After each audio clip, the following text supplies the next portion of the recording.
Welcome friends to another 40k video. Today we look at the Blood Angels chapter and how some of them are able to navigate the warp even though they have been cut off from the Astronomican, which the Emperor of Mankind projects to help guide his Psychic Navigators, but his light has been hidden by a great rift. Spoilers for Darkness in the Blood by Guy Haley throughout. Let's get straight into it. Mephiston, Lord of Death and Chief Librarian of the Blood Angels, was in a ritual circle. His acolytes allowed their blood to run into it.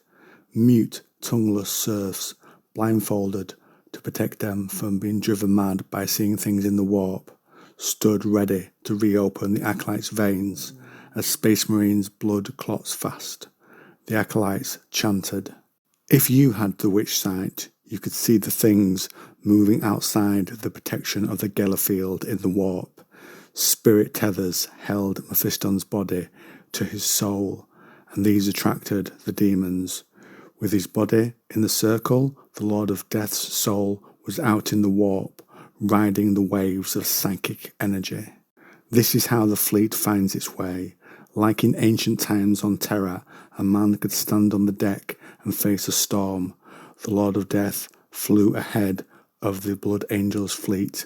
Like a living thing, the warp snapped at his spirit, but his form and the wings he bore on it were surrounded by a shield of blood droplets, the blood of the living, protecting him in the land of the dead.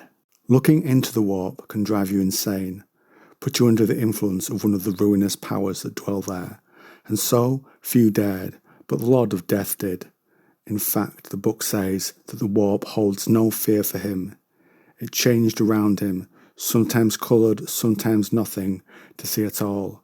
To quote directly, you see other worlds, other times, and the whimsies of mad gods. But Mephiston stayed focused on safely guiding the fleet. He saw a glint of gold and followed it, though the warp obscured it sometimes. This glint was an angel that guided him, and some would speculate this could be the soul of the Blood Angels Primarch Sanguinius. And so the warp eye of the ship's navigators that would usually follow the Emperor's beacon all looked to Mephiston, and all the other ships followed in the wake of the one his body and soul dwelled on. The ship was called the Blood Caller. By doing this, the fleet was able to make longer journeys, where before they had been making short hops and been generally restricted to Imperium Nihilus, the name given to the half of the Emperor's Imperium isolated after the Great Rift was opened. Mephiston was well read about the dangers of the warp, which suggested you could face spiritual annihilation there. Yet Mephiston performed the shadow walking and felt no damnation of his soul nor shadow there. But when he found himself back in the mortal universe, his psychic powers were stronger. That did concern him. At this thought, the warp did his unbidden bidding and showed him images of what he feared and hoped. But Mephiston, with discipline, said not to distract himself. They were lies that he was being shown. He snuffed them out with a single thought. And ahead, the book finishes the chapter with, ahead, the gold of Sanguinor's armour winked, drawing him further into the storm.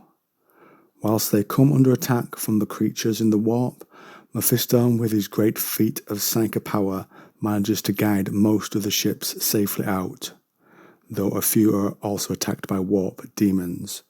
Now friends, I turn this over to you. What do you think to Mephiston's abilities in the warp, and what is the mysterious angel guiding him as the Emperor once did? Comment down below.